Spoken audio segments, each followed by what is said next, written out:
Hi పిల్లలు, welcome to online maths class. పిల్లలు ఎలా ఉన్నారు? అందరూ బాగున్నారు కదా? ఇంత ముందు తరగతుల్లో మనం 2 అంకెల మరియు 3 అంకెల సంఖ్యల కూడికను ఎలా చేయాలో నేర్చుకున్నాం. అలాగే పిల్లలు పొరపాట్లు లేకుండా లెక్కలు ఎలా చేయాలో నేర్చుకున్నారు. అలాగే రాతపూర్వక సమస్యలు కూడా సాధించారు.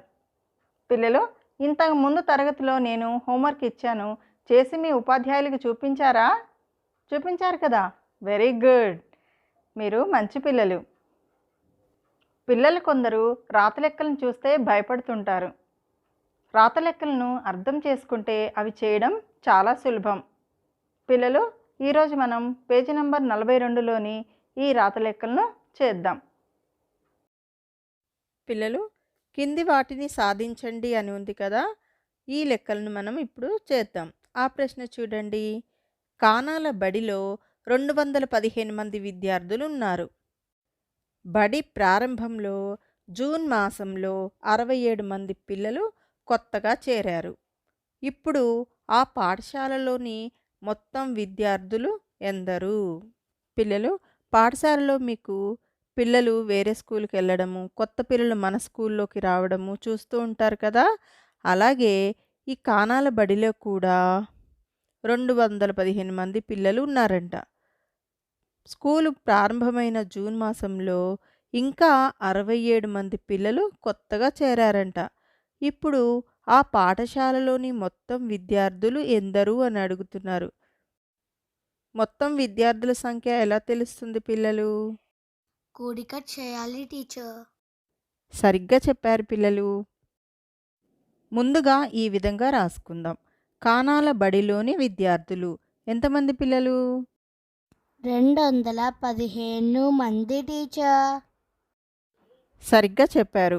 మరి బడిలో కొత్తగా చేరిన పిల్లలు ఎంతమంది? 67 మంది టీచర్. సరిగ్గా చెప్పారు పిల్లలు. ఆ రెండు సంఖ్యలను కూడినప్పుడు మనకు ఆ పాఠశాలలోని మొత్తం విద్యార్థుల సంఖ్య వస్తుంది. ముందుగా 5 ఒకట్లు 7 ఒకట్లను కలపగా ఎంత వస్తుంది పిల్లలు? 12 ఒకట్లు టీచర్. 12 ఒకట్లలో ఎన్ని పదులు ఎన్ని ఒకట్లు ఉంటాయి? 10 2 ఒకట్లు. సరిగ్గా చెప్పారు పిల్లలు. ఇప్పుడు ఒకట్ల స్థానంలో 2 రాసి ఒకటిని పదుల స్థానంలో రాద్దాం. ఇప్పుడు పదుల స్థానంలోని ఒక 10 6 పదులతో పాటు అదనంగా చేరిన మరో 10, మొత్తం ఎన్ని పదులు పిల్లలు? 8 పదులు టీచర్. సరిగ్గా చెప్పారు. 8 పదులు ఇక్కడ కింద రాద్దాం. వందల స్థానంలోని 2ను యథావిధిగా కిందికి రాసుకుందాం. 215 మరియు 67ను కూడగా ఎంత వచ్చింది పిల్లలు? 282 టీచర్. సరిగ్గా చెప్పారు పిల్లలు. ఆ పాఠశాలలోని మొత్తం విద్యార్థులు 282 మంది. అర్థమైంది కదా పిల్లలు? పిల్లలు తర్వాత లెక్క చూడండి.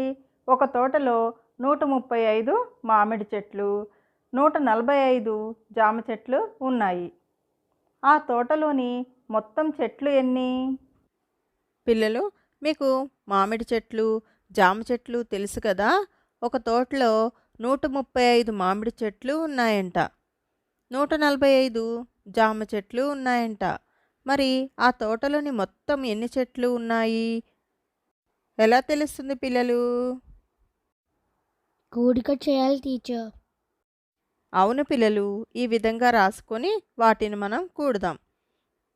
ఒకసారి చెప్పండి, తోటలోని మామిడి చెట్లు ఎన్ని? 135 టీచర్. మరి జామ చెట్లు ఎన్ని ఉన్నాయి పిల్లలు? 145 టీచర్. సరిగ్గా చెప్పారు. ఇప్పుడు మనం వీటిని కూడితే ఆ తోటలోని మొత్తం చెట్లెన్నో తెలుస్తుంది. పిల్లలు ముందుగా ఒకట్ల స్థానంలోని 5 ఒకట్లు మరియు 5 ఒకట్లను కూడగా ఎంత వస్తుంది పిల్లలు? 10 ఒకట్లు టీచర్. అవును, 10 ఒకట్లలో ఎన్ని పదులు మరి ఎన్ని ఒకట్లు ఉన్నాయి పిల్లలు? 10 0 ఒకట్లు. సరిగ్గా చెప్పారు పిల్లలు.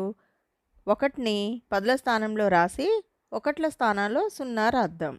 పిల్లలు ఇప్పుడు చెప్పండి, పదుల స్థానంలోని 3 పదులు, 4 పదులు మరియు అదనంగా వచ్చిన ఒక పదిని కలపగా ఎంత వస్తుంది?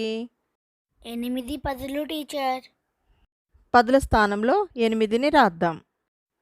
వందల స్థానంలోని 2 ఒక వందలను కలపగా 200 వస్తుంది.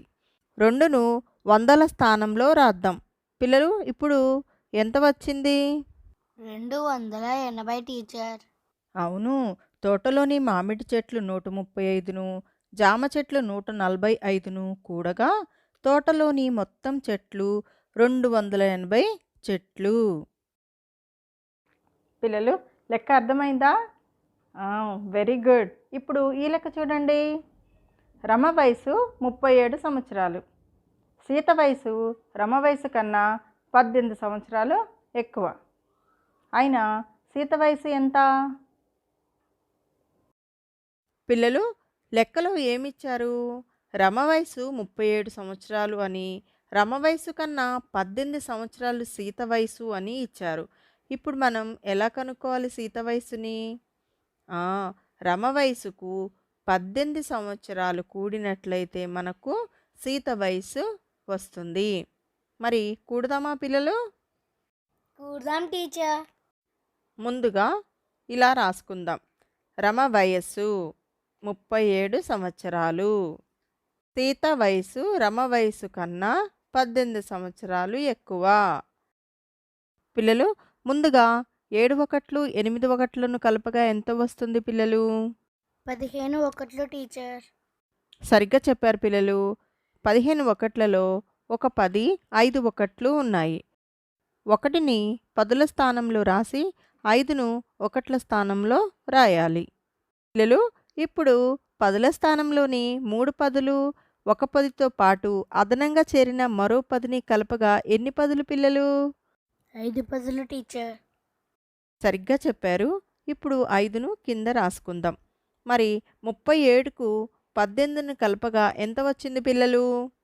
55 టీచర్. అవును, అదే మనకు కావలసిన జవాబు. సీత వయసు 55 సంవత్సరాలు. అర్థమైందా పిల్లలు?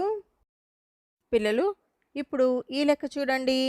కీర్తి 45 కిలోమీటర్లు కారులో, 176 కిలోమీటర్లు బస్సులో ప్రయాణం చేసింది. ఆమె ప్రయాణించిన మొత్తం దూరం ఎంత అని అడుగుతున్నారు. ముందుగా కీర్తి కారులో 45 కిలోమీటర్లు ప్రయాణించిందంట. తర్వాత కీర్తి బస్సులో 176 కిలోమీటర్లు ప్రయాణం చేసిందంట. మరి ఆమె మొత్తం ప్రయాణించిన దూరం ఎంతో అడుగుతున్నారు. ఎలా వస్తుంది పిల్లలు? ఆ రెండింటిని కూడితే మనకు ఆమె ప్రయాణించిన మొత్తం దూరం వస్తుంది. ముందుగా ఈ విధంగా రాసుకుందాం. కీర్తి కారులో ప్రయాణించిన దూరం చెప్పండి. 45 కిలోమీటర్లు టీచర్. సరిగ్గా చెప్పారు. మరి ఆమె బస్సులో ప్రయాణించిన దూరం ఎంత పిల్లలు?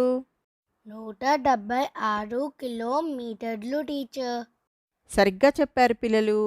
ఇప్పుడు మనకి ఆమె ప్రయాణించిన మొత్తం దూరం ఎంతో తెలియాలి. మరి తెలియాలంటే ఈ 2 దూరాలను మనం కూడాలి. పిల్లలు ముందుగా 5 ఒకట్లు మరియు 6 ఒకట్లను కలపగా ఎంత వస్తుంది? 11 ఒకట్లు టీచర్. సరిగ్గా చెప్పారు. ఇప్పుడు 11లోని 1ని పదుల స్థానంలో, మరో 1ని ఒకట్ల స్థానంలో రాయాలి. పిల్లలు ఇప్పుడు పదుల స్థానంలోని 4 పదులు మరియు 7 పదులతో పాటు అదనంగా చేరిన మరో 10ని కలపగా ఎంత వస్తుంది? 12 పదులు టీచర్. సరిగ్గా చెప్పారు. ఇప్పుడు 12లోని 1ని వందల స్థానంలో, 2ను పదుల స్థానంలో రాయాలి. పిల్లలు ఇప్పుడు వందల స్థానంలోని 2 100లను కలపగా ఎంత వస్తుంది? 200 టీచర్. ఇప్పుడు ఆ 2ను మనం వందల స్థానంలో రాద్దాం. పిల్లలు 45 కిలోమీటర్లు మరియు 176 కిలోమీటర్లను కలపగా ఎంత వచ్చింది? 221 కిలోమీటర్లు టీచర్. ఆమె ప్రయాణించిన మొత్తం దూరం 221 కిలోమీటర్లు. అర్థమైందా పిల్లలు? కీర్తి కారులో ప్రయాణించిన దూరం 45 కిలోమీటర్లు, బస్సులో ప్రయాణించిన 176 కిలోమీటర్లను కలపగా ఆమె ప్రయాణించిన మొత్తం దూరం మనకు వచ్చింది. విన్నారు కదా పిల్లలు, లెక్కలన్నీ బాగా అర్థమవుతున్నాయా? Very good.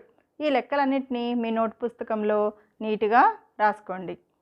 అలాగే ఇచ్చే హోంవర్క్ను కూడా నీట్గా చేసి మీ ఉపాధ్యాయులకు చూపించండి. ప్రశ్న చూడండమ్మా. రవి వద్ద 2 100 రూపాయల నోట్లు, 6 10 రూపాయల నోట్లు, 5 రూపాయి నోట్లు ఉన్నాయి. సీత వద్ద 3 100 రూపాయల నోట్లు, 5 10 రూపాయల నోట్లు ఉన్నాయి. ఇద్దరి వద్ద కలిపి మొత్తం ఎన్ని రూపాయలు ఉన్నాయి? పిల్లలు, లెక్కలో ఏమిచ్చారో ఒకసారి చూడండి. రవి వద్ద 2 100 రూపాయల నోట్లు, 6 ఏమో 10 రూపాయల నోట్లు, 5 ఏమో రూపాయి నోట్లు ఉన్నాయంట. అంటే మొత్తం ఎంత పిల్లలు చెప్పండి? 2 100 నోట్లు అంటే 200, 6 10 రూపాయల నోట్లు అంటే 60 రూపాయలు, 5 రూపాయి నోట్లు అంటే 5 రూపాయలు. మొత్తం కలిపితే 265 రూపాయలు. రవి వద్ద 265 రూపాయలు ఉన్నాయన్నమాట. ఇప్పుడు సీత వద్ద చూద్దాం. సీత వద్ద 3 100 రూపాయల నోట్లు, 5 10 రూపాయల నోట్లు ఉన్నాయి. అంటే ఎంత పిల్లలు? సరిగ్గా చెప్పారు. 3 100 నోట్లు అంటే 300 ప్లస్ 5 10 రూపాయలు అంటే 50 రూపాయలు. మొత్తం కలిపితే 350 రూపాయలు ఉన్నట్లు. పిల్లలు, ఇప్పుడు రవి వద్ద ఎన్ని రూపాయలు ఉన్నాయో, సీత వద్ద ఎన్ని రూపాయలు ఉన్నాయో తెలిసింది కదా. ఆ రెండింటిని కూడితే మనకు వారిద్దరి వద్ద ఉన్న మొత్తం రూపాయలు తెలుస్తుంది. ఇలా రాసుకుందాం. రవి వద్ద ఉన్న రూపాయలు 265, సీత వద్ద ఉన్న రూపాయలు 350 రూపాయలు, వారి వద్ద ఉన్న మొత్తం రూపాయలు. పిల్లలు, ఈ కూడికను మీ సొంతంగా చేసి మీ ఉపాధ్యాయులకు చూపించండి. ఈ అంశాలన్నిటినీ మీ నోట్ పుస్తకంలో నీట్గా రాసుకొని నేర్చుకోండి. పిల్లలు, ఇంతటితో ఈ పాఠ్యాంశం ముగిసినది. మరొక పాఠ్యాంశంతో మళ్ళీ కలుద్దాం. అంతవరకు సెలవు.